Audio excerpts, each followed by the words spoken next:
Hare Krishna.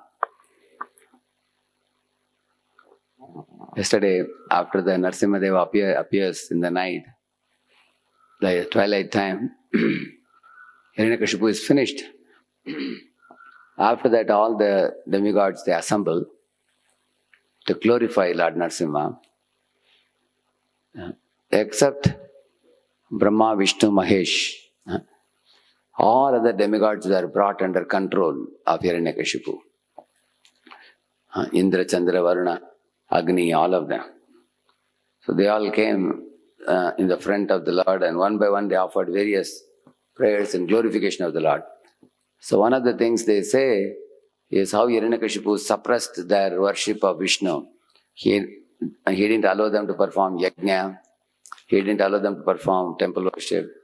He didn't allow them to offer their fruits for the pleasure of the Lord. And he diverted everything for himself.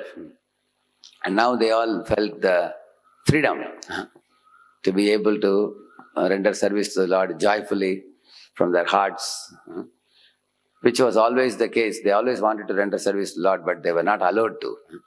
Hiranyakashipu had diverted them. So now they all felt jubilant. Very similar statement comes when Lord Krishna appears in Nanda Gokulam. At that time, loud chants of the holy names by the Brahmanas was heard. Vedic chants were heard loudly because the Brahmanas lost their fear of Kamsa because Lord Krishna has appeared now. So they had no more fear. One very important lesson we learned from this is our thoughts, our speeches, and our actions are all meant to be offered as a sacrifice to the Supreme Lord.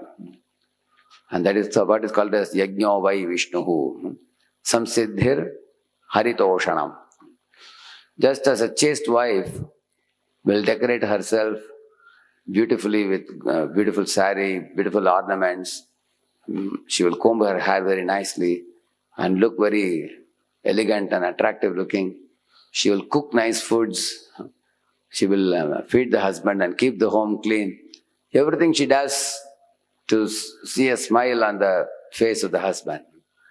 In the same manner, the jivas are also Prakriti. Being Prakriti, feminine in nature, they need a master to serve very naturally. Just as a creeper cannot exist on its own. The creeper needs a stick to go around and lean upon. A tree is not like that. Tree can stand erect. But the Jivatma is not like a tree. Krishna is like the tree. Vriksha iva stabdo dividishtatyekas tenedam purnam purushena sarvam. He is like a tree, but we are like a creeper. A creeper cannot exist on its own. It requires Krishna's lotus feet to lean upon.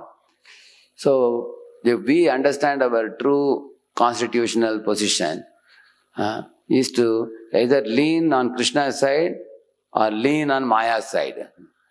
You cannot be in between. We have to lean on one of the two sides.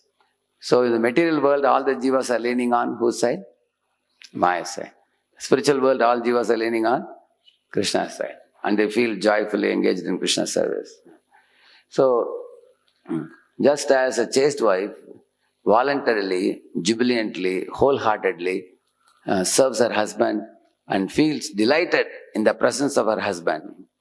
Similarly, the jivas should wholeheartedly, voluntarily, joyfully engage in chanting and dancing and worshipping and celebrating festivals, studying the scriptures, chanting the holy name, and going out and distributing this wisdom through Prabhupada's books.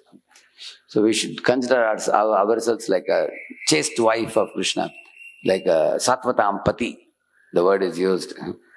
So if we adopt this type of right consciousness, we will be the happiest people in the entire creation. And that is what happened to demigods. When demigods were, forced by Kamsa to chant Om Hiranyakashipuve Namaha, they were very frustrated because they knew he's a cheater, he's a looter, he's an exploiter, he is anti-Vishnu. And he is using his brutal force to exploit the nature to get what he wants from the nature. And they knew very well that this program will not go on for a long time. This fellow will do this tamasha for a while. After that, he will be knocked down by the Supreme Lord. And they were waiting for it. And when Supreme Lord arrived, they all felt very happy. And Lord finished the demon and protected Prahlad. And they got an opportunity again to revive their worship of the Lord. So, in this material world, the asuric forces are very powerful.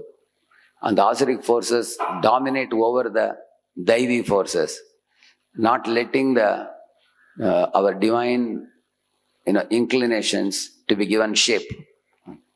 So you can see India was under a rule of invaders for more than 700 years.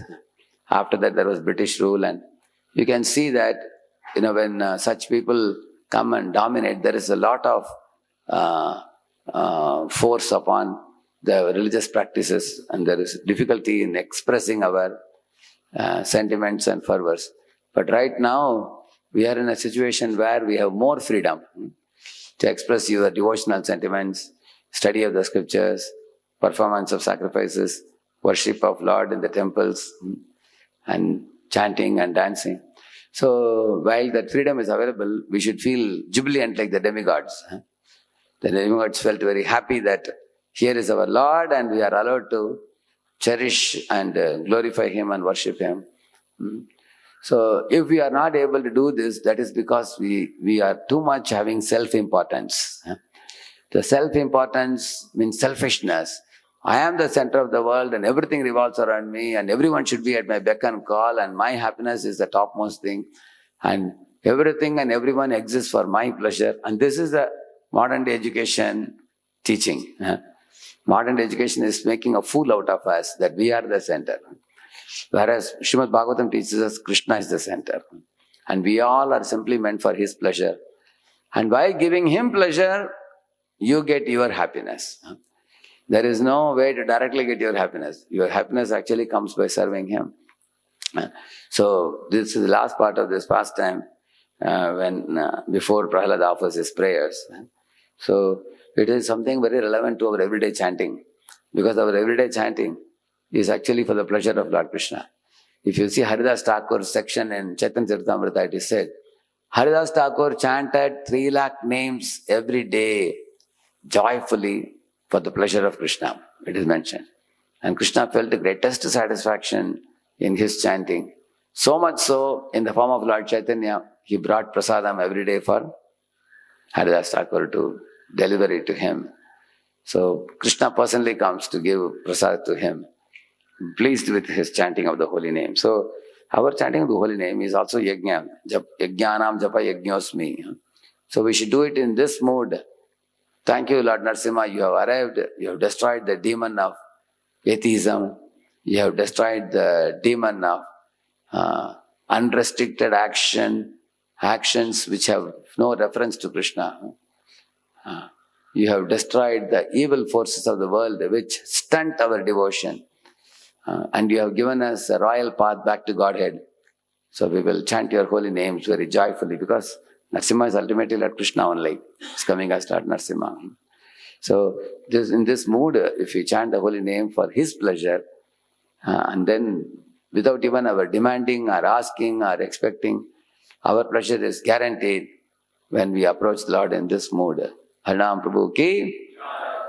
Let us offer our humble obeisances unto all the Vaishnava devotees of the Lord who are just like desert trees, ocean of mercy, full of compassion for the fallen conditioned souls. Vancha kalpatarubhyascha kripa sindhubhya evacha patitanam pavanebhyo vaishnavebhyo namo namaha ananta koti vaishnava vrindaki Kaliyuga pavana harinama sankirtan ki Namacharya Haridas Thakur ki